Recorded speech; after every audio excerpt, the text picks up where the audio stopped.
Hey everybody, welcome back. It's Craig from the Paw'd Life. We got a great show set up for you today featuring Officer Trevor Benson, former Secretary and President of the Inland Empire Police Canine Association. He's going to talk with us about what it's like to be a canine handler with a canine officer, and everything took place down at the Brewcaipa in Yucaipa, California, an amazing place. So we really hope you enjoy it, and without any further ado, here we go.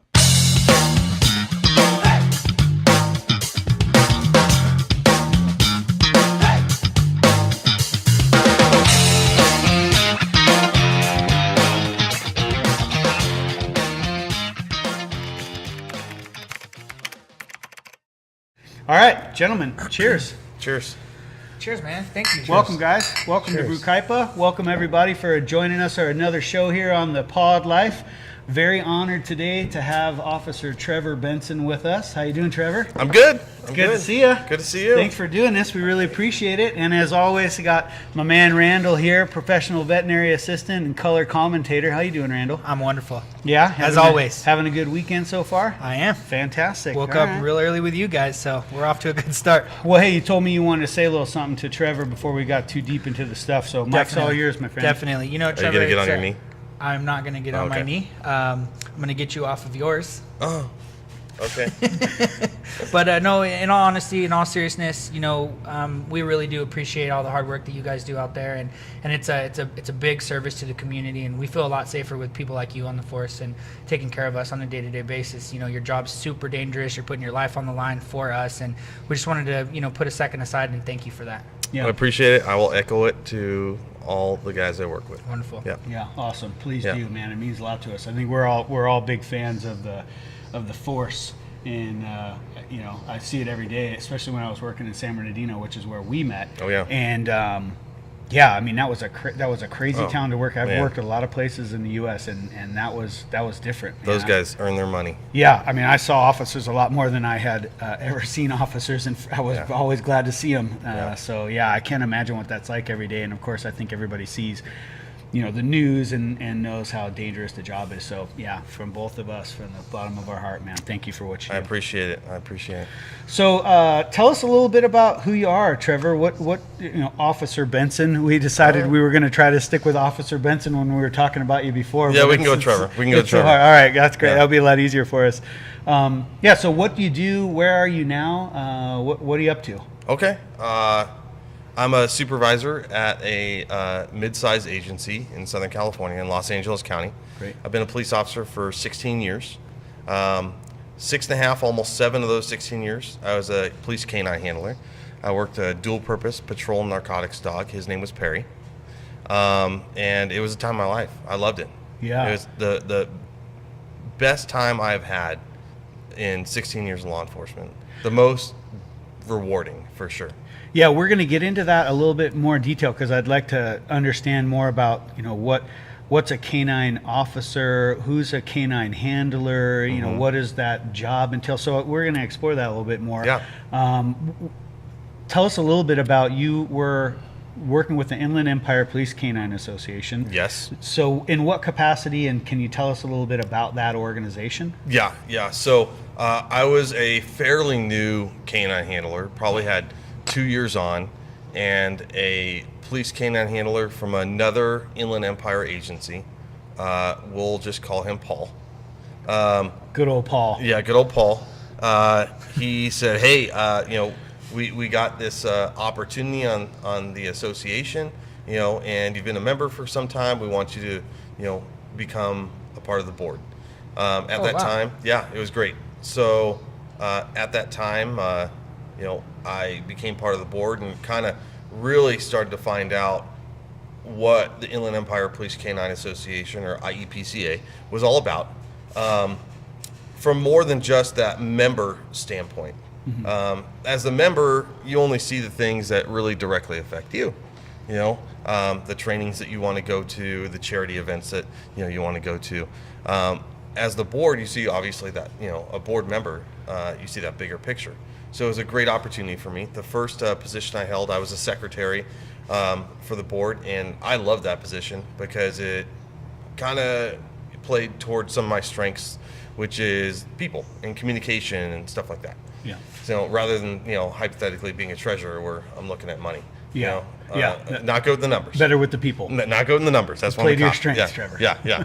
So, it was a great opportunity. The Inland Empire Police Canine Association is a nonprofit 501c3, and it's ran out of the San Bernardino area. It allows canine handlers. It allows former canine handlers. It allows police canine trainers.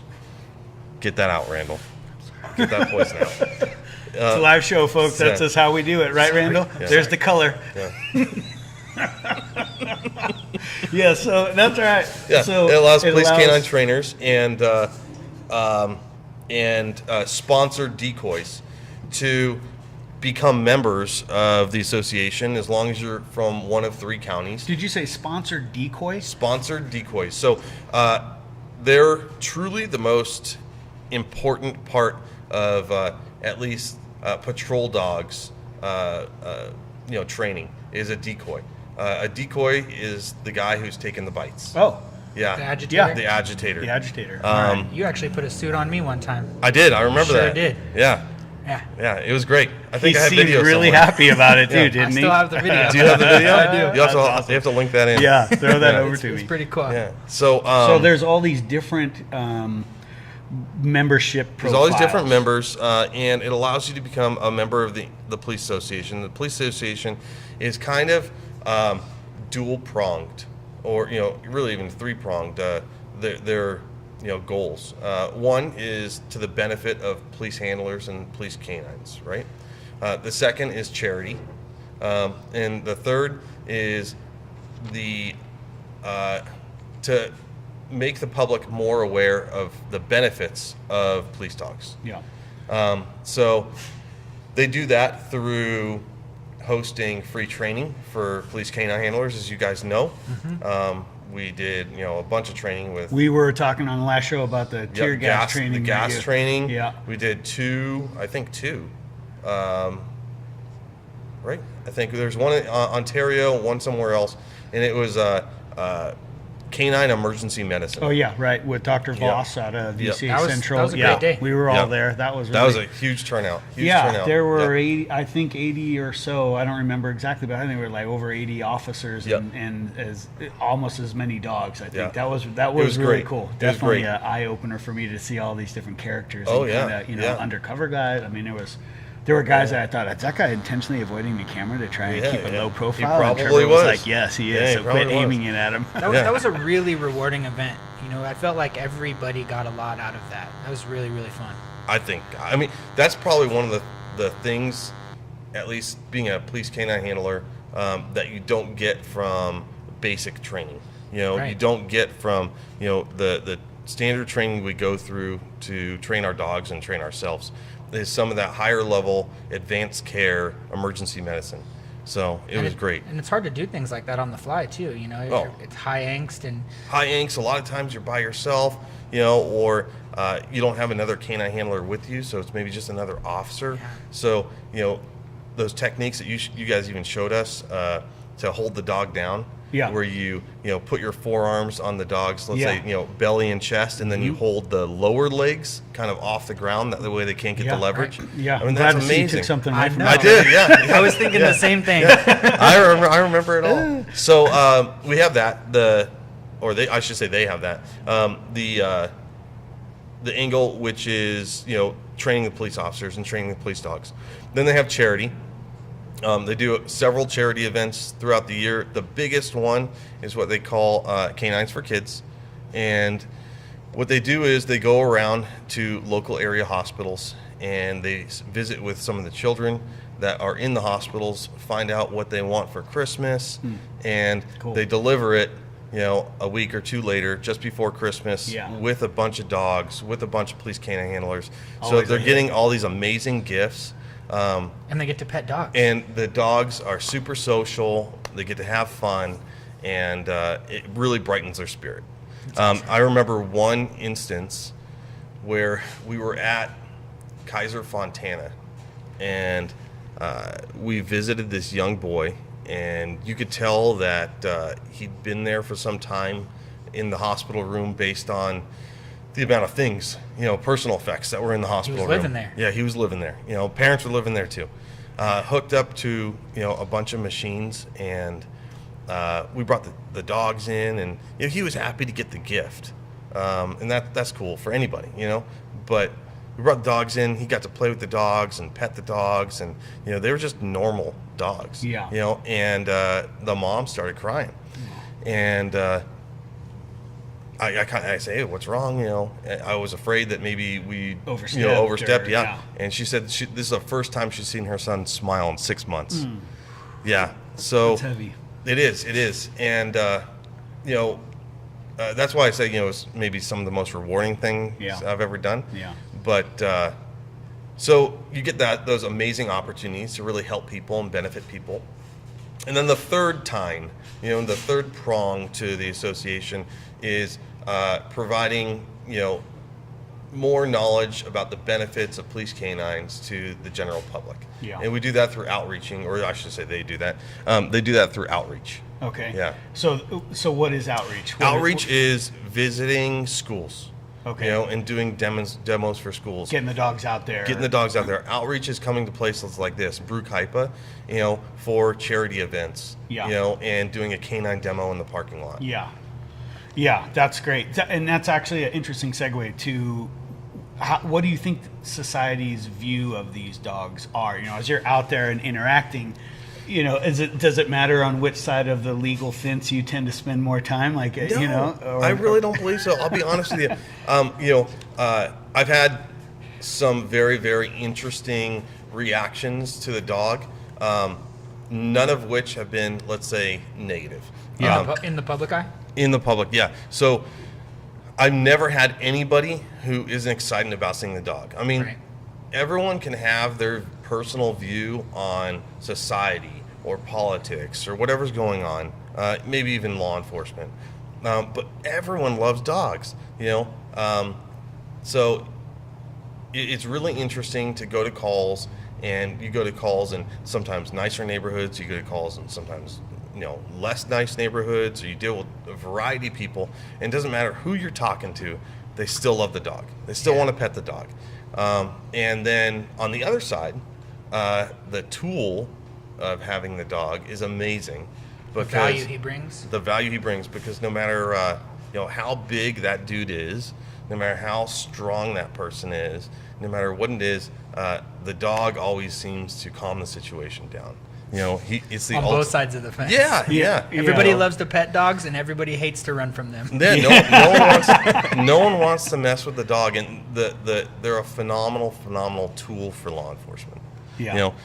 Both from the aspect of safety and time saved, and the aspect of maybe being able to kind of bridge some of those gaps, or connect with people you wouldn't normally be able to connect with. And the dog is probably, in my experience, the best tool a law enforcement agency has for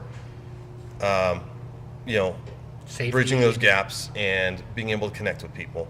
You'll always see at all kinds of these public safety fairs and all kinds of stuff. They're doing all kinds of different things, fire and EMS, and the police are doing all kinds of different stuff. And then you have the canine guy, and the biggest crowd's always with the canine guy. With all that said, why did you become a canine officer? Or a canine handler, I'm sorry. I've always loved dogs. I've always You felt had dogs that growing up? I had dogs growing up my entire life. They say that guys who love dogs are usually the worst canine handlers. Really? Well, Because you just Too easy on them. it's sometimes really, really difficult to make that distinction between pet and tool. Yeah. So is this dog is a K9 officer that the same as my dog Timber? I think that at first, no. Absolutely not. I mean, well, let me back up. No. The dog's nowhere near the same. Double no. Yeah. The dog's nowhere near the same. We use a very specific type of dog, and we're looking for very specific drives. In order to achieve in those drives and get those drives, we have to import our dogs from other countries. Yeah. Because they have these amazing breeding programs that have been in place for hundreds of years. Oh, okay. Overseas or Overseas, yeah. Usually, Czechoslovakia, or Czech Republic. Why would you think their programs are more superior than others? I wouldn't necessarily say they're superior. They're just tried and true. Is it a breeding program we're talking about, or a training program, or Breeding. both? Okay. Breeding program. And the lineage is maybe just It's well-known, well-established. I'm sure there's guys out there right now typing an email to us about their stateside. so you always see Dog people and they're training like, hey, you'll get emails all the time, especially as a police dog handler, or people come to you on the street and say, hey, I have this German Shepherd. She is crazy about chasing cats. I think she'd be a great police dog. My girlfriend and I had the same You conversation last night. We were like, perfect rehoming opportunity. Right. Unfortunately, it's beyond rare. We're talking like 0.1% of any of those dogs Yeah. would really be able to be police dogs. And it's not necessarily because of the breed. It No. is because they're That's- probably adult dogs. They missed a prime training window when they were young. And then on top of that, they also need to have some breed-specific characteristics. So there's like- obviously, certain drives that we're looking for, and those are not things that can be learned. Those are things that are bred into them. And then there are those foundational skills that we need, and those are built from almost birth, up until the point that somebody goes over from here to Europe and starts selecting dogs. Yeah. Those dogs are trained from, almost birth on how to do things. And without that, I'd say knowledge that they get just instinctively, those instincts, things that aren't learned, they're just, given through birth. And without that training, that foundational training, it's really almost impossible to have the skills and the drives that we need to do police work. Yeah. And that's why those dogs are so expensive. So much goes into them. So much goes into them, and there's so much into getting the dogs over here from Europe. There's so much into the registration process, and that's they have just- to fly them over here. And that's just getting the dogs. That's not even training the dogs. Yeah, many of the dogs that we get are they have two different types: green dogs and titled dogs. Green being fresh out of the... Green being they don't even have a name. They Oh, don't wow. even know a name. Yeah, maybe they're given a name from their breeder or the kennel they come from over in Europe, but it could be a number or just Craig 64, or Trevor 12. He's not 64 Yeah. years old. He's much younger than that. You just wouldn't saying. be able to tell by that old man beard. Wow. No. Step away for a minute, and I go right into the ditch with you boys. So You know how it goes. I should know better by now. yeah, but you always see people and they always say, I have this dog and it could really be a police dog. And there's a possibility. I mean, don't get me wrong. I do know of some dogs that were bred here through lines from Europe that are police dogs. I know of 3. Is the in the training country done in that I the know of. States? That's it. There might be, obviously more, but sure, in your experience. so with green dogs, the training's done here in the States. With titled dogs, there's an enormous amount of training that was put into them by clubs like KNPV clubs or Schutzen clubs or French ring clubs. What's a KNVP club? KNPV. PV? Yeah, off the top of my head, I couldn't tell you Gotcha, the that's definition fine. of KNPV, but KNPV Right is now, very- I'm you flashing guys it know right what- underneath you on the Okay, video. no problem, Yeah. no problem. You guys know what Schutzen is? Yeah. Okay, KNPV. It's a type of Randall training, probably isn't doesn't, it? though. Yeah, Yeah. it's a type of training. Right. Now, Where- is that like a more German? Schutzen command base? is Schutzen was started and invented by Germans, and KNPV is a splinter off of Schutzen, and then you have French ring, which is obviously kind of coined by the French. They do a lot of different things like you ever see those dogs and the canine handlers walking, maybe shooting or doing some sort of task, and they're right between their legs. That and is they start amazing. turning.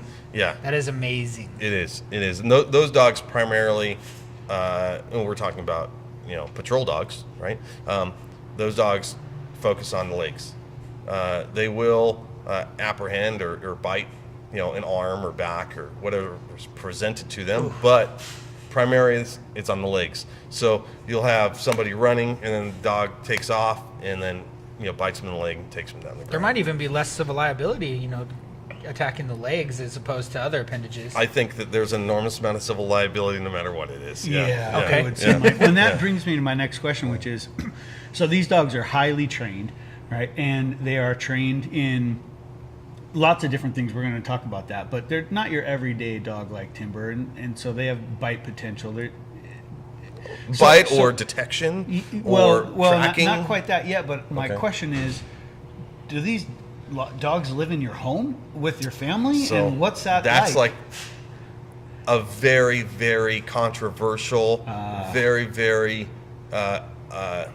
contested question. As in whether they ought to or not. 'cause it's whether gonna they ought to or not. create But nobody conflicts. knows that dog like you do, and No you're one not going to knows. put your family in jeopardy, of course. And it's easy for the public, to point fingers and say like this, mean officer shouldn't be living with your children, but nobody knows that dog like you do. So, traditionally, at least the way I was brought up in the training groups that I was in, police canine handlers are a part of training groups. Whether you're a really large agency and you have your own training group because you have that many dogs, but most don't, especially in the Inland Empire, right?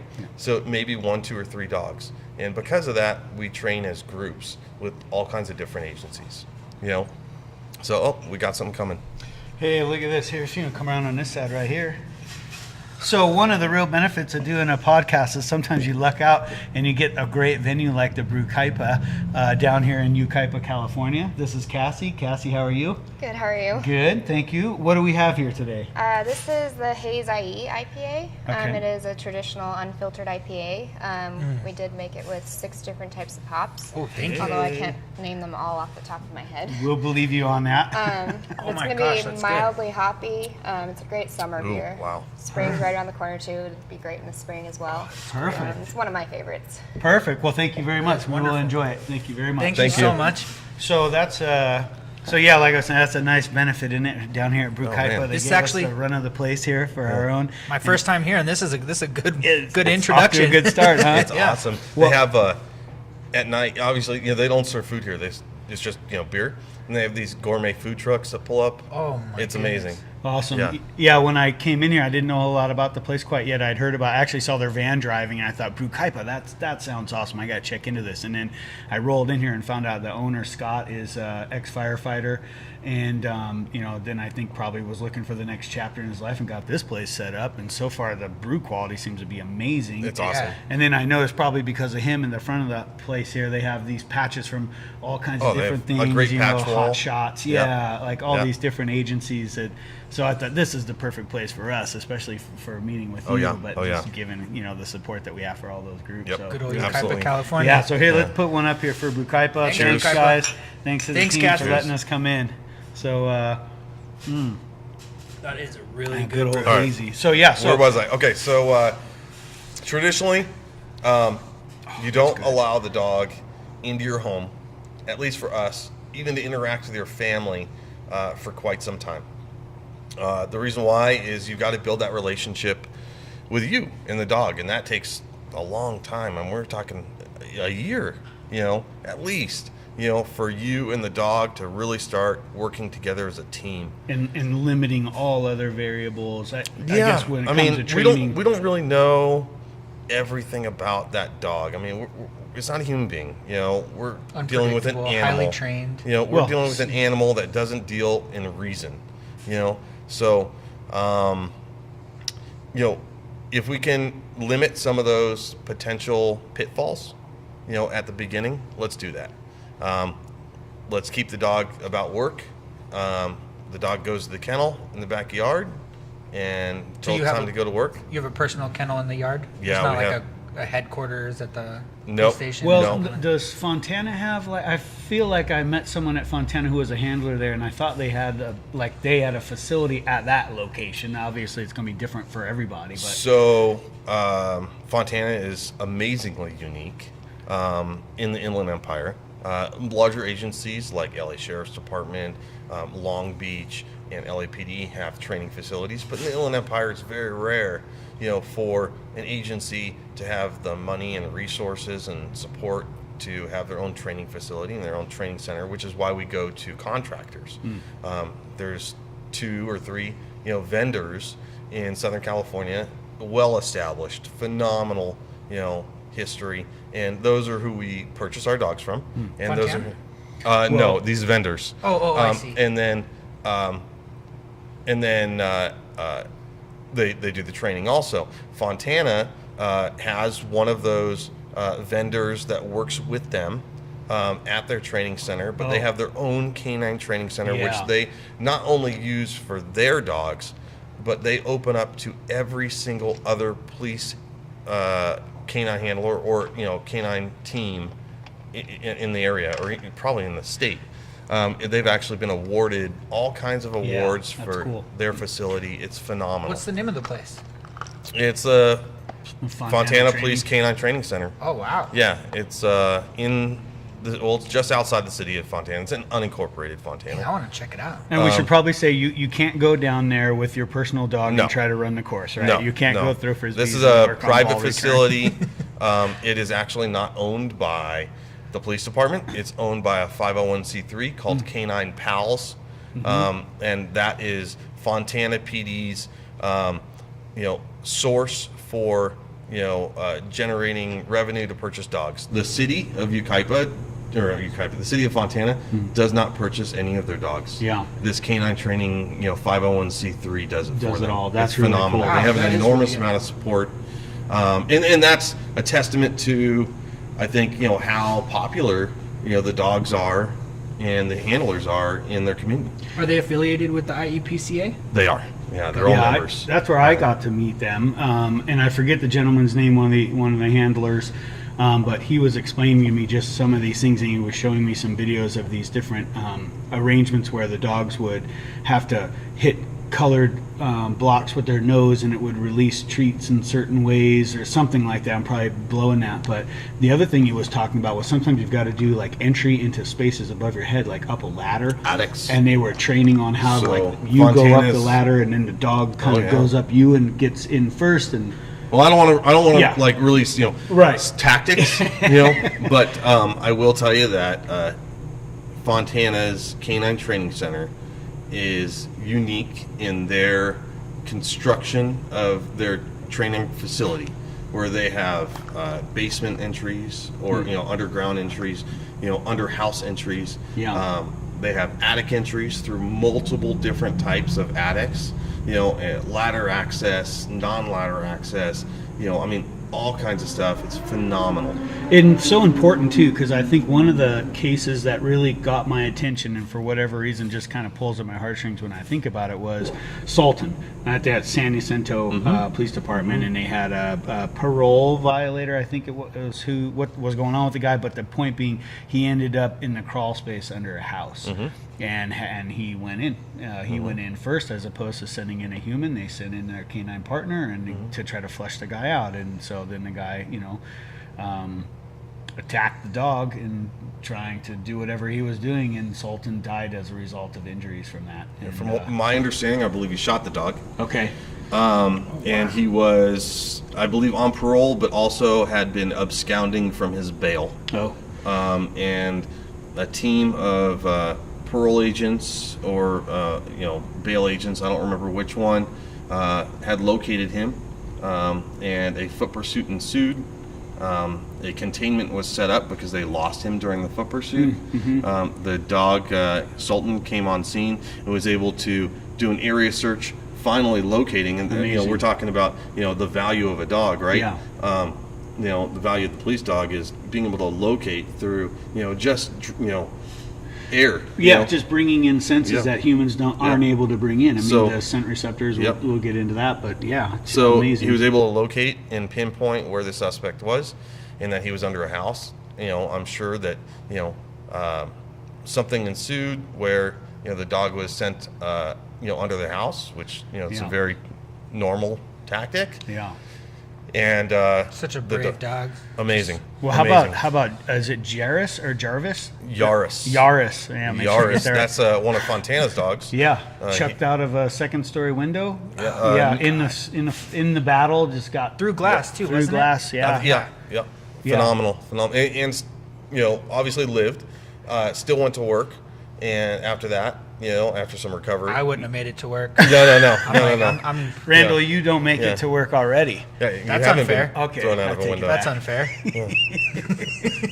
I'm here this morning with you. I It's was the hazy early. IPA talking. I just can't I help was it. early. I mean, As soon as he said we're doing this at a brewery, you're like, I'm in. I was early. first one on scene. So, and then we have multiple others. We have some long. I believe a Long Beach dog was shot. A Santa Ana dog. At some point there was a Chino PD dog. A all over quick the place. search on the internet, there's and it's happening hundreds all and over. thousands of cases where these dogs have saved the public's lives, saved officers' lives. Yeah. They're phenomenal tools. Yeah, and these are just the dogs that are doing. We're just talking right now about the dogs that are doing some type of patrol function versus, then when 9/11 happened and other big, national and natural disasters, these dogs come in for cadaver SAR purposes, dogs, yeah. search and rescue purposes. And I want to ask you about that. What are the different types of units, and how are they properly identified? Do you call them canine units or operational canines? Like how do you refer to this big group of dogs that all are providing this work but have different tactics or different skill sets? And maybe you can tell us a little bit about what those major groups are. So, within an agency, the dog or the dog teams or the canine team, right? Yeah. But as a larger view, the dogs are kind of classified by what they do. So we have patrol dogs, and those dogs find and locate people. Bad people usually. Then we have dual purpose dogs, and dual purpose dogs is usually a dog that serves two roles. So let's say patrol and narcotics, patrol and explosives and tracking, so to back up a little bit, and we have narcotics and explosives. That would be sound detection. Like okay, so there's and then within that group of detection, then We the have- dog maybe can specialize in. an sure, area. yeah.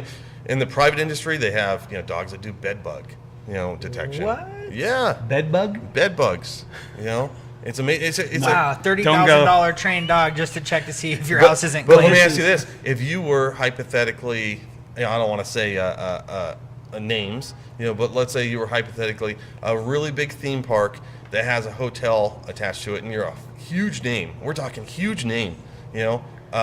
Could you risk having bed bugs in your facility? No. And so what? Like But you this think type general- of sorry. that's okay. This dog would go in and they would his work duty or detail would be to go through all the rooms and just looking for them, looking for bed bugs. Cue on them. If for some reason they had something, then they probably do some sort of quarantine, Awesome. and throw away the mattress and Amazing. clean the room, and that's how they prevent and eliminate bed bugs from their guests. It's phenomenal. great. Yeah. Instead of waiting for somebody to call and say, "Hey, I'm really itchy." Send the dog. Yeah. So, but we have, traditionally for law enforcement, narcotics, explosives, arson, and then we have an offset to, or a shoot off from that, which is tracking. I don't necessarily classify them as detection. That's really very Specifically different. its own category Yeah. of tracking, which is okay. Its own difference. So, Yeah. patrol, detection, and tracking. Yeah. For law enforcement. And within that detection, it's narcotics, explosives, arson. Yeah. You know, those are the Firearms? big ones. We have gun dogs a lot of times. That would that go under like an explosive category? Because So there's some a kind lot of combustion happening? Yeah, a lot of times, explosive dog, has the ability, to detect firearms also. But sometimes they have specifically just a gun dog. That's it. It can't find anything except for, smokeless powder, burnt smokeless powder, pyrodex, It's gunshot residue. yeah, the things that are in casings, and then actually I forgot about one, and they have money dogs. Those are traditionally Those are valuable. mostly used. That's what I have. I have a money dog. Yes, yeah, he you sure do. spends all Yeah, of mine. He That's costs what a we're lot of talking money. about, right? He costs a lot of money. They're usually border crossings. Oh. Mm-hmm. Detecting the scent of money. Yes. Amazing. Yeah. Yeah. Can you So- tell us how to evade them? No. I could, Well, but I'm we're not going gonna- to. Craig, Man. don't worry. We don't have any money. Yeah, that's true. Yeah. That's number That will one. No, never I happen. mean evade the dog in general so I can get rid of the one that I have that's costing me millions of dollars. I see. You Yeah. know I'd never get rid of that dog. I know. Yeah. He's- Timber the trail dog. Shout out Timber. Shout Yeah. out to- Shout out Timber. Yeah, thanks, guys. Porky. The Joe Dirt dog. Man, I think your microphone just turned off. Yeah. Well, so I want to back up a little bit because I don't know if we finished our conversation about like, are these dogs, living in the home with you? All right, And- all right, well, you're right, And we you didn't- told us because I think that's an important part of the story. And you told us that it's controversial, and they don't necessarily. It's controversial on whether or not they come into your home. So It's we controversial understand that. because not everybody agrees on the same principles that I was brought up on. Some people bring that dog straight into their house and interject them into the family, or let's say they're single, or just have a husband or wife or whatever it is, and they bring them into that environment. So I think personally it kills the dog's drive. The reason why we put the dog outside, I mean, there's several.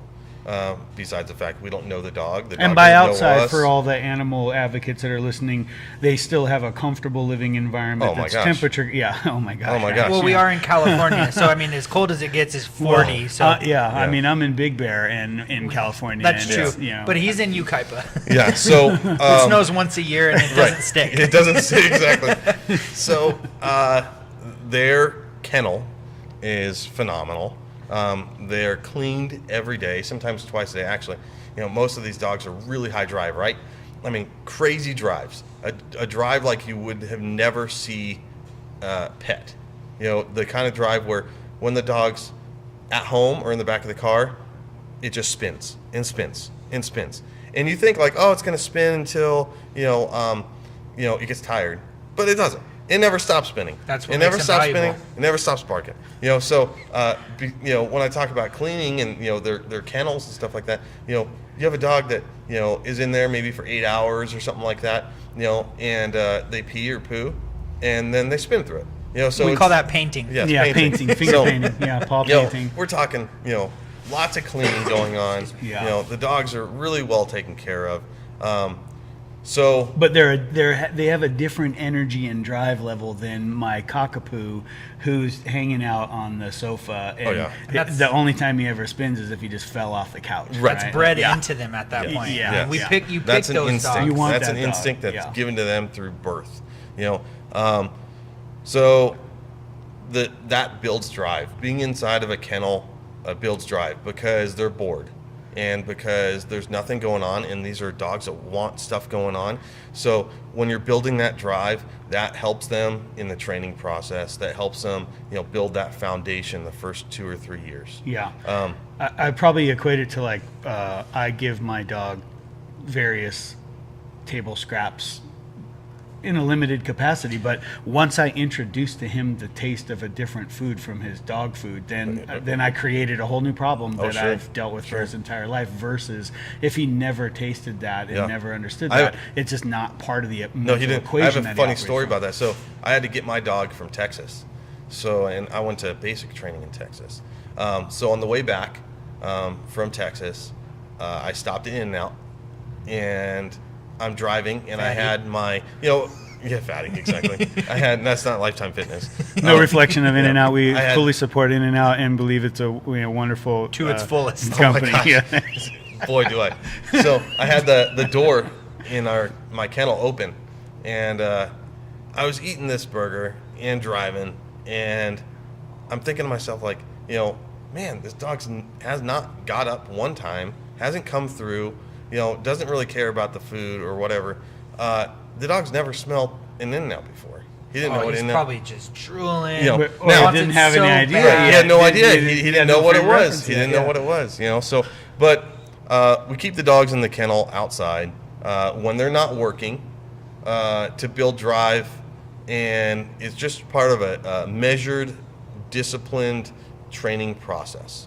As soon as the dog is able to prove with reliability that he, can do his job, and that he's also social, because that's part of the training, in the first couple of years is sociability. You have to balance, that work versus sociability. Which is Because- so hard with these kind of dogs, It's very especially hard. when you keep them away from Yep. people. So as soon as we can, ensure that the dog knows what he's doing, at least in my training group and the way I was brought up, and as soon as we build that sociability, How do you build that sociability? exposing them to people, exposing But them not to at a prolonged basis, because obviously they're kenneled probably overnight. You say 8 hours, that sounds kind of scary, but it's probably the 8 hours you guys are sleeping. Yeah, it's definitely, the 8 hours we're sleeping. I mean, we all have personal lives also, so you got to Sure. go to baseball games with the kids or school events or whatever's going on, and then throughout the day, you wake up and you take them out of the kennel, and you exercise them in the backyard when the kids and the wives aren't around, and looks like they're trying to get early customers. That's it. I told him go ahead and open up. We'll be fine. Okay. Yeah, we'll be fine. So, we work them also when they're not working, but just exercise and go to the bathroom and then right back in the kennel. So they're not trapped in there. And these kennels are huge. They're, usually 8 by 12, 8 by 14. Yeah, big space. Yeah. Yeah. So they have igloos Bigger in than there. most boarding facilities. Yeah. And to be bigger than the honest. back of the patrol car. Oh, yeah. Yeah, oh, yeah. So, Spe- after a couple years and they've figured out their job and they figure out how to be social, in my opinion, that's when you start slowly interjecting them into your family, and so you're throwing me off track, man. Yeah, Randall's giving you a little beer help. Yeah. I was instructed to do so. Yeah, that's right. So you slowly start bringing them into the family. Perry, my dog, he was brought in the family after about 2.5, 3 years. And after that, That must have been difficult, especially when you have younger kids like you do. You know what? It was really easy for me. I'll be honest, because he wanted nothing to do with my kids. The kids would walk in the room and he'd go to another room. The kids would walk over to him and he'd lift his head and try not even to look at him. Like, if you're not here, if I could pretend like you're not here, you're not here. I think it's a testament to how different these working dogs are to a regular civilian dog. I mean, Absolutely. they're operating from a completely different place, and I think as a Joe civilian out there, it's hard to appreciate that unless you spent some time around them and can take into context the job that these dogs provide. Like, they are doing a job, which if you know animals, if you know dogs, they like to have a job. Yep. Really, most Yep. of them, especially these breeds that typify. They love work. They love work, and they really want that job. And Do you know what satisfies drive? No. More drive. More drive. I was going to say a tennis ball, because it seems like these dogs. drive, right? Yeah. It's switch gears for a minute, if you wouldn't mind, because I'd like to talk a little bit about the safety features, like the safety elements that go into working with these dogs. And in particular, you told me before about some of the devices that are used to, you said earlier, we're in Southern California, Randall. It's hot here, and these dogs are in the back of vehicles, and so you have to leave your vehicle, but you don't always exit the dog. How does that work out? You told me about a door popper. Can you tell us a little bit about some of those tools? Yeah. So As long as it's not crossing no. the So our patrol cars are equipped with, obviously, the engines and stuff are different. So the alternators are bigger, and the air conditioning system's bigger, and the coolant system's bigger, and it's able to, do things that maybe a regular passenger car wouldn't be able to do. Excuse my burp. And That's how we roll here on yeah. the Paw'd Life. Sorry, you're feeding me beer. We're at So, Brewcaipa. Yeah. Shout out Brewcaipa. Shout out Brewcaipa. Because of that, we operate a lot of systems to keep the dog safe. Yeah. So whether you're in a hot environment or even a cold environment, Yeah. Either one, many of our agencies have policies that, you have to run a K9 heat alarm. Sometimes they call them hot dog systems. Yeah.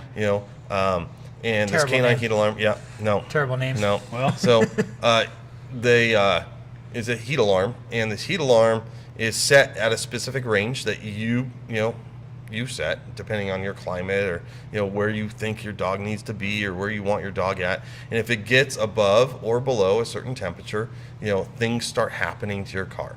Like, for example, in Southern California where it gets hot, like, we don't really have to worry about the cold. We got to worry about the heat.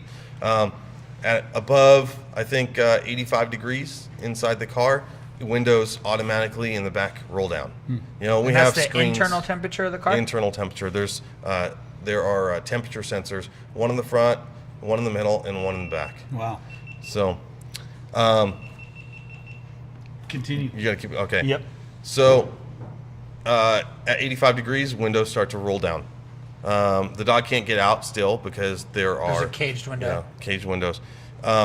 If nothing is done to that car, no one comes and checks on the dog and hits a little button on the And heat the alarm, temperature's climbing. and nothing is done, and the temperature keeps going up, then the horn starts going off, and all your police lights turn on, and the horse starts doing like an SOS. Hey, it's getting hot in here. Yeah. So that's not only going to alert you, but it's going to alert other people. Hey, what's wrong with this police car? That the windows just rolled down, all the lights turn on, and the horn siren and SOS tone. I'm not letting the dog out, if that's what you're No. insinuating. There's There's no way. No. You wouldn't want to do that. So, in addition to that, we wear this device, and this device is synced up to the heat alarm. In fact, some of the new devices are even synced up to your cell phones, and it sends email alerts. It calls you. It sends a page, or a text, and then your heat alarm starts buzzing and going off, letting you know, like, hey, there's something wrong with your car. The temperature has gotten over 85 degrees inside this car. And so that's our heat alarm system, or cold alarm system, depending on where you're at. Yeah, So worst here in case Minnesota. scenario, it's hot, nothing's being done, you're out handling business, all of the precautionary alarms are going off. What happens then? You just hit a button, the door's open? No. You have to go get your dog. You have to go figure out what the problem is. You got to go, move your car to the shade. You have to go, if your air conditioning can't keep up, right? A lot of times you'll see a lot of police canine handlers in safe environments. They'll pop their hood to start dissipating more heat. Or a lot of times you see like louvers on their hoods, and it's because their engines are running 24/7 nonstop. It's order to dissipate that heat during the summertime. You've got to do something. If your air conditioning completely busted and completely broke, like, you've got to pull your dog out of the car, hose him down, hose under his groin, in his, on his pads. belly, his paws, the whole thing, and start cooling him down. If he was in 80, 90 degree, weather for, whatever period of time that you thought maybe it wasn't good.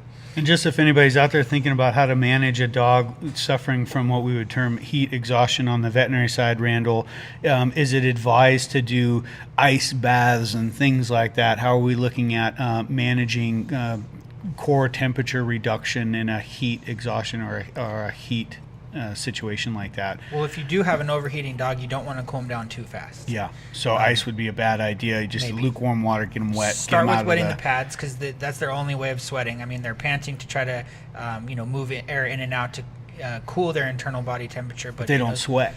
through their pads Just they the do pads. a little bit. So they kind of brings in, a little bit of airflow through their pads, if you will. Yeah. But one thing I wanted to bring up, I thought is very important, is you said the internal card temperature of 85. That is really important, because if we have external temperatures of 85 and something malfunctions with, the AC or something, it's going to be way, way hotter Oh, it can than get 85. probably 110 degrees inside the car. At 85 external, right? in the direct sunlight. So I think quick. that's really important, to point out the fact that the temperature gauges are within the car. Not on the outside. Right. Yeah. Not on the outside. And they're set up specifically to not, get heat from the windows, not have direct heat, shining in.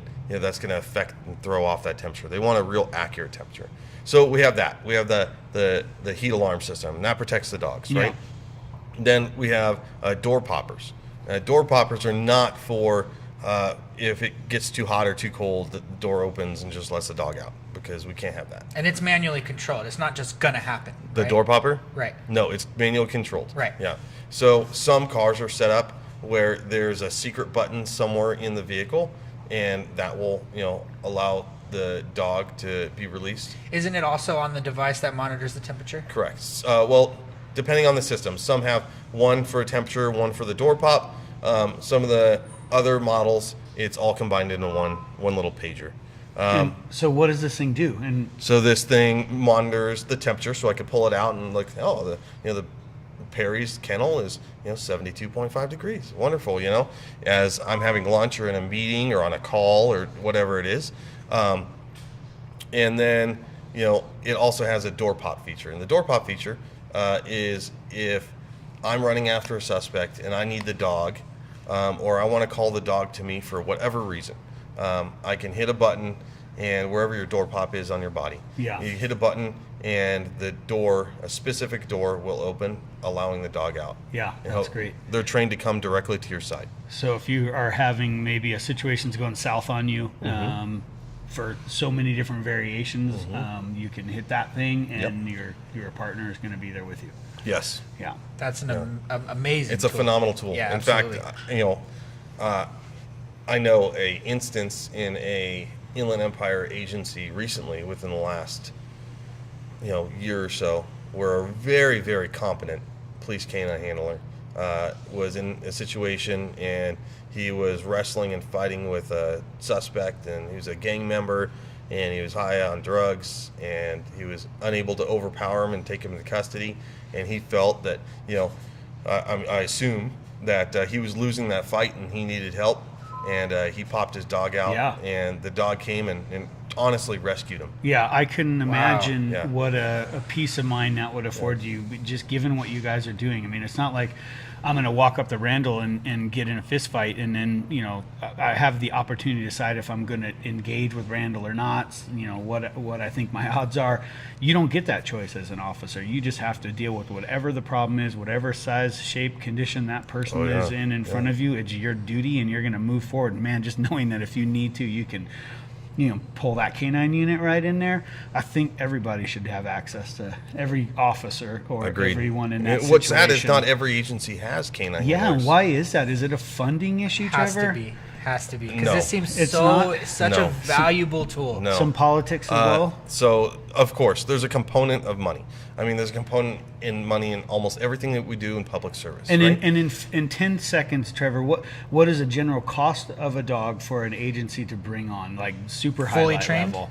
Yeah, but source the dog, train the dog, maintain it through, have an officer, because you have to have a handler that knows how to run the dog. So- So on from average- birth to by your side. Yeah. Okay, so on average, a completely green dog that has zero training, getting purchased from Europe through a vendor, and we go to a vendor to purchase that dog, is between $8,000 and $10,000 That's just for the dog. for the dog, and that's it. The dog has no training at all, No name.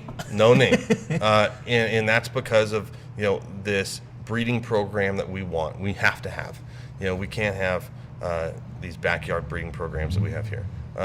So we're looking for very specific qualities. So then you have that. You have the dog. Then you have training.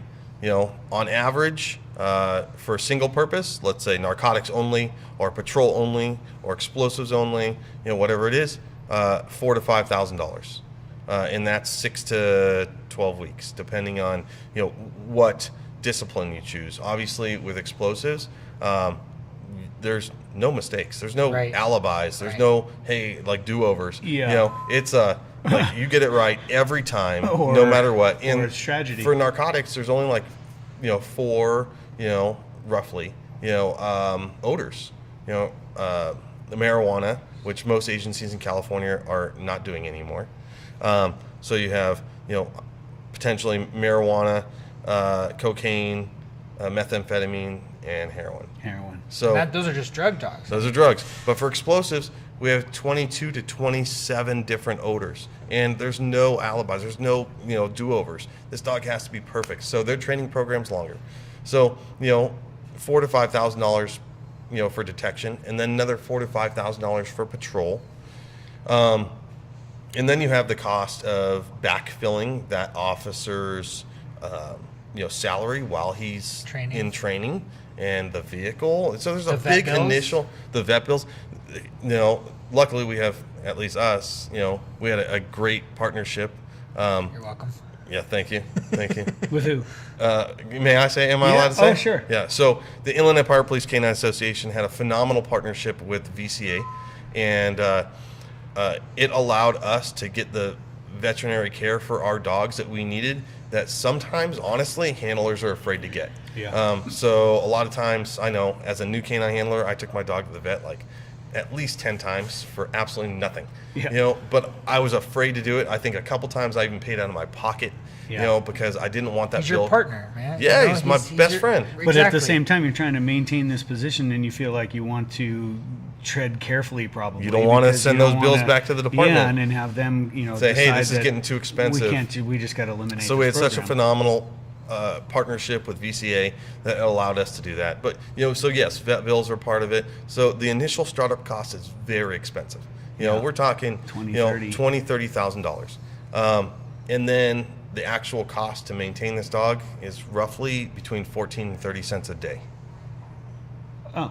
I mean, it's amazing. Yeah. We're talking moly. 14, less than a cup of coffee. And what's so interesting about police canines is there are double-blind studies that have been done, one in Lansing, Michigan, one in the University of Washington, where they're able to actually put a hard number on how much more successful dogs are than people, for police officers, for police work. And depending on what the task is, obviously depends on... Like putting the dog up against yourself? No, we're talking about hypothetically, we have a building like that we're in, and we have, hidden a small amount of narcotics or explosives or a human being. And whatever the given task is, how much more successful is a dog at locating that item than an officer? And how many officers do we need in order to do that same task? And how much longer is it going to take officers versus dogs? Those studies are so important. They're amazing. Providing value, to your canine, because it's hard getting money, so much money invested into these partners. Yeah. But when you have statistics and studies backing it, I bet it makes it a lot of easier. people believe like, oh, these dogs just bite people. Traditionally, most dogs very rarely actually apprehend a suspect through bite. Most of the time they're used as locating tools. 99% of the time it's a locating tool. Yeah. The dog is there to locate human beings or a missing child. Yeah. Or an Alzheimer patient, or someone with dementia that walked away from their home or whatever it is. Narcotics, explosives, bed bugs, whatever it is. Dogs are used as locating tools. So that was good 10 to 15 second answer on the cost of So if we all agree $30,000 startup cost, that this is a super valuable unit, right? Why don't they do it? Yeah, why? And I'll give you one I'll throw one little plug in there for my locals. So in Lake Arrowhead and Big Bear, I was talking to officers up there, and they're like, yeah, we would love to have dogs. I mean, we have to pursue suspects into the forest, often at nighttime. And politics. There's nothing more concerning than running into a forest with your flashlight and hoping for the best. And that just seemed like a no-brainer for those guys. So it's what, politics. Well, what can you tell us? Politics. Okay. I mean, agencies are afraid of various aspects Like of the litigation. well, it's a of, highly it could potentially be a very highly litigated tool. Yeah. But I know many police dog handlers, in fact most police dog handlers, go through their entire career, locate millions of dollars in narcotics currency, right? Thousands of pounds in drugs, lots of explosives, and a lot of bad guys off the street, and have never been sued.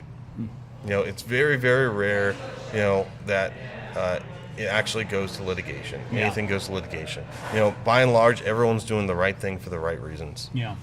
But agencies are still fearful. Sure. I think they have that knee-jerk reaction, like hypothetically, 20 years ago, ex-agency head remembers that, we had this specific dog and specific incident, and we got sued over it. Yeah. For sure. There are all those cases, and now when they become the head of the agency, they're like, nope, I'm not going to have that on my watch. I don't want that kind of pressure. I don't want, pressure from city council or county board of supervisors or It's whatever hard it is. enough of a job already. Yeah. Yeah. Well, So, but San Bernardino Sheriff's Department, which polices through contract, Big Bear, has probably one of the top 2 or 3 canine tracking dog programs in the nation. Wow. They have a phenomenal program, which is, wholeheartedly supported by the Sheriff's Department and the contract agencies, most of which is, I believe, Rancho Cucamonga, Victorville, some of the bigger contract cities. And they're phenomenal assets to those guys. Well, San Bernardino, if you're listening out there and you can get us a dog up in Big Bear, I'm sure that VCA Lakeside, I know some people that work there, would be more than happy to help provide some very affordable veterinary care to keep that There dog you go. running There and you go. healthy. With that said, what does it take as an officer? What does it take to acquire a dog as a partner? So you're talking about, You were on the What is it force gonna for take? 16 years, you said? I've been on for 16 years. How long have you had a dog? I had a dog, worked a dog for almost 7 years. Right, and you Yeah. were a police officer prior to having the dog. Yeah, so What does it take to get that dog? I was a police officer for 6 years, roughly 5 years maybe. Is it a promotion or is it like a different application. So Yeah. we're governed by something called CalPost, California Commission of Peace Officer Standards and Training. And CalPost has a set of recommendations that agencies go off of when selecting a police canine handler. Traditionally, we're looking for someone who's mature. We're looking for someone who has a stable home life and has a home environment that is able to house a dog. So townhomes, no. Apartments, not going to happen. Your house has to have a fence around it. Certain for a things. big kennel, Yeah, potentially. big yard for the dog to run, stuff like that. Has to have a stable home life. You have to have a history of good work performance. So you is this can't be a something slug. You apply for this position? You apply for this position once it's flown in the department, once it's released. Hey, they're And offering us a dog, and then X amount of officers can apply. Hey, I kind X of want a amount of dog. officers can apply, and based on their character, and based on their work performance, and Their drive. You Yeah, have to they're- run in they're- circles nonstop. And yeah, you you're have to like, you have to run in Trevor's circles perfect too. for this job. They select somebody. Usually, it's somebody who makes very, very smart, very, very fast decisions. Now, what department did you work for? Are we mentioning departments? Oh, I'm sorry. if we weren't. Wherever you're comfortable. I mean, I can't. I'm sorry. Yeah, Okay, that's fine. my bad. Okay. Yeah, but you Next. worked here.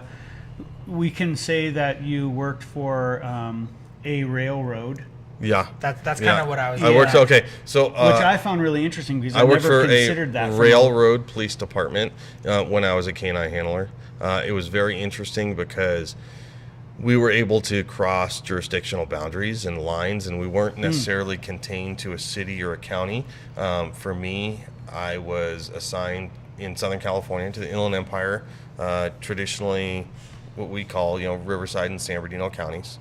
Those are my patrol areas, and I can go anywhere in those, counties and able to help agencies within those counties. So a lot of times I was called for searches by agencies not of my own. Well, I mean, San Bernardino County is the largest county in America. So I did a lot of searches for San Bernardino County. Yeah, it was really enlightening to me to think about, and terrifying at the same time to think about the idea that I had never considered the fact of the types of threat that move through the train system and the potential for terrorism, the potential for drug shipping and human trafficking. And like, wow, my exposure's so limited. I just really had never thought about that, but it seems massive. Huge terrorist opportunity, and the railroads have all, and municipalities and counties have all put an enormous amount of effort in protecting, that commerce, interstate commerce and passenger travel.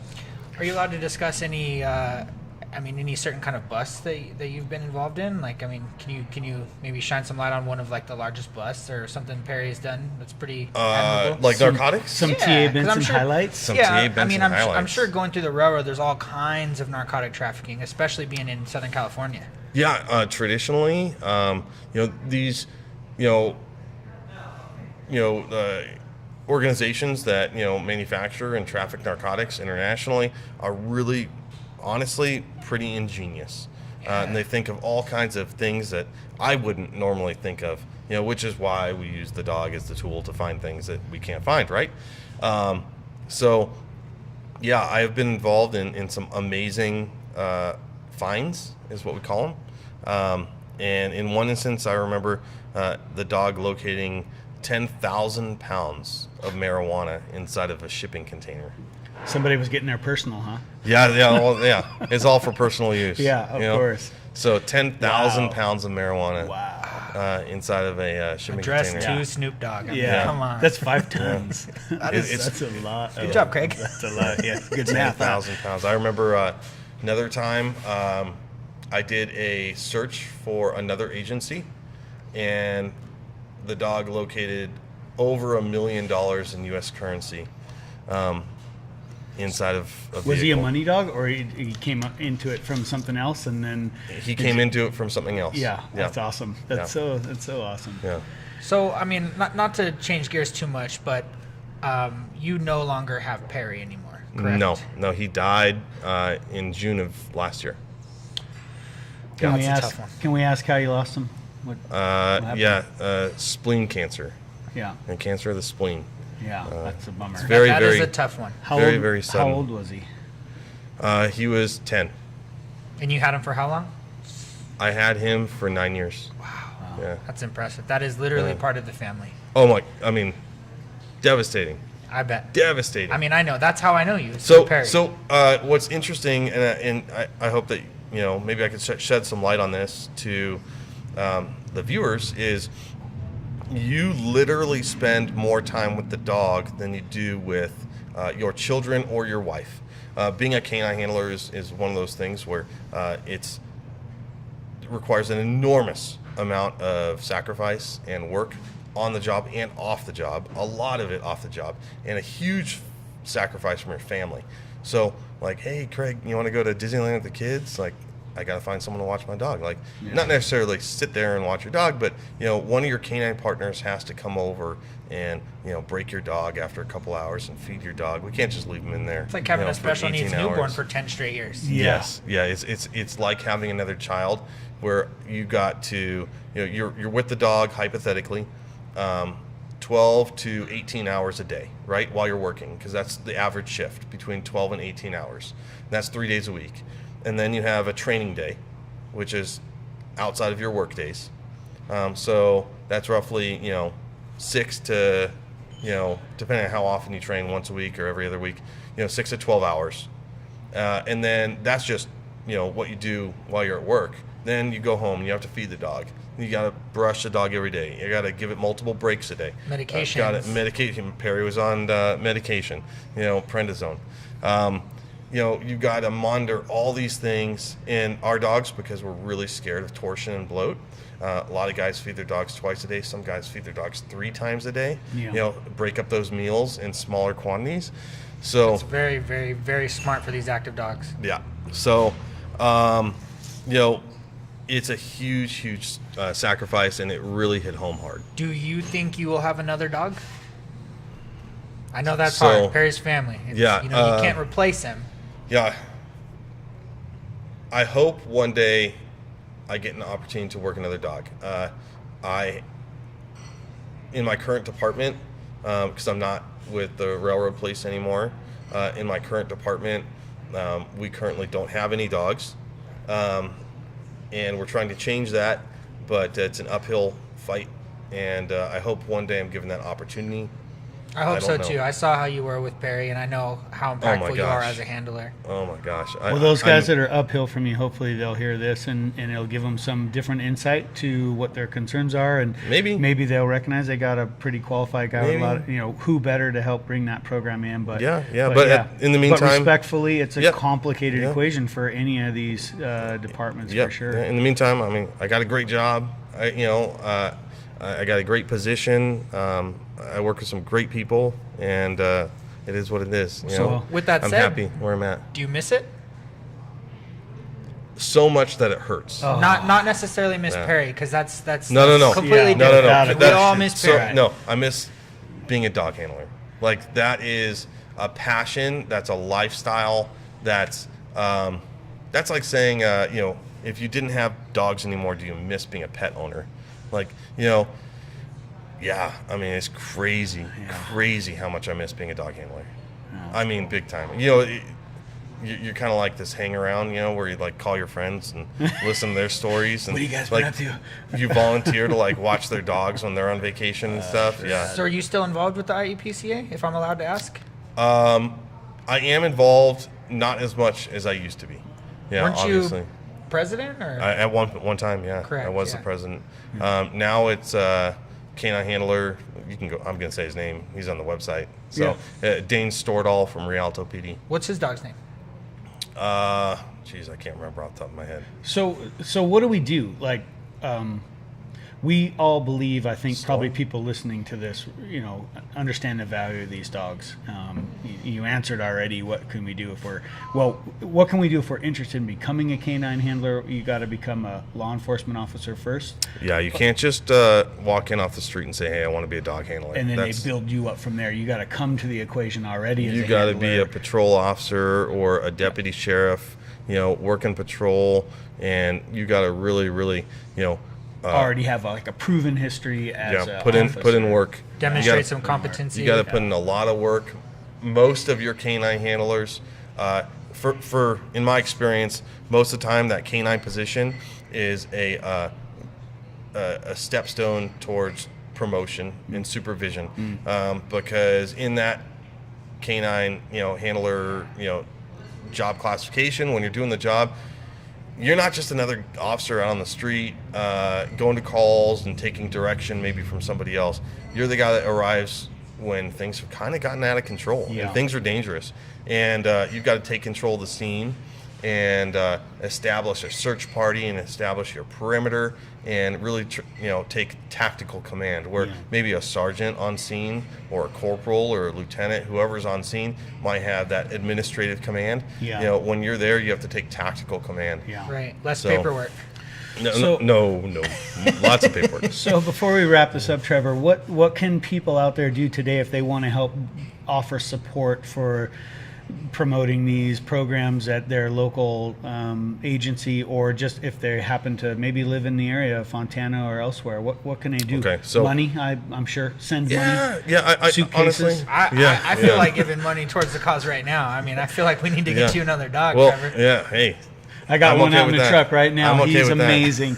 Yeah, He has I a love your mullet, dog. but it's okay. 1 in 10% chance that he might be useful, but He looks like a lion, man. He does. He's awesome. He's bionic. so tell us though, what do people do? Where can they? What website? Can I would they go to first. I would go to your local police department and see if they have a canine program, and if they do, most of the time they have a 501c3 that you're able to donate to, to directly affect your police department. Goes You know, right to that Right to division. that. Right.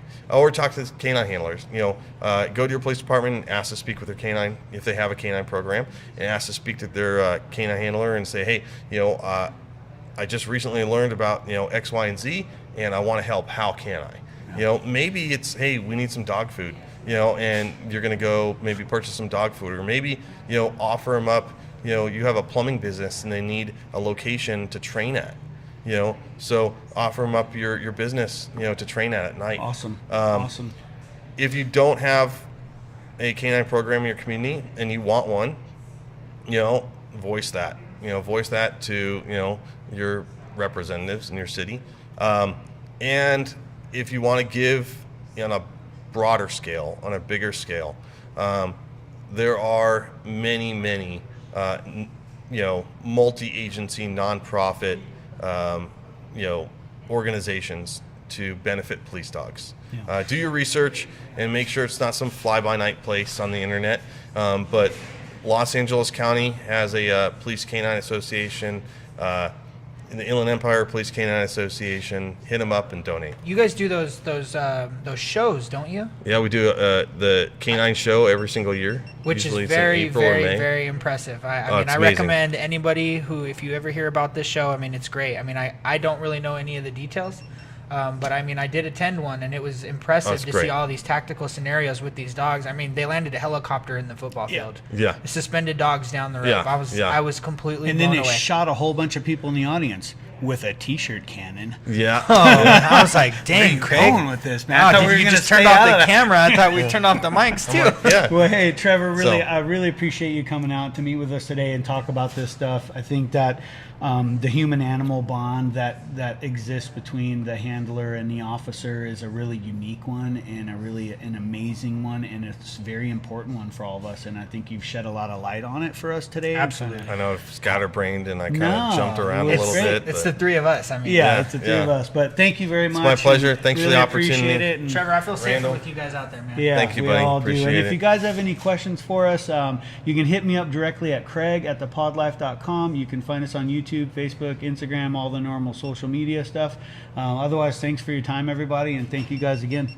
Thank you. Awesome. Yeah. Great. See ya. Great. Thanks, brother. Dude, that was awesome. Well, that's a wrap, folks. I hope you had as much fun as we did. I want to give a huge thanks out to Officer Trevor Benson for sharing his time with us and providing us with his amazing insights into life as a canine handler with a canine officer. If you are motivated to help out, please reach out to the Inland Empire Police Canine Association or check in with your local sheriff or police station and see what they've got going on with their canine units. I'd also like to thank Scott, Cassie, and the rest of the team at Brewcaipa. If you're ever in the Yucaipa area and you want some really great home brews, that's the place to go. Look them up, check them out, and support them because they supported us by giving us a space to do this interview. So that's all I got for you. Hit me up at Craig@thepawdlife.com if you got any feedback, or find us on Facebook and YouTube. That's it. Take care, everybody. Bye.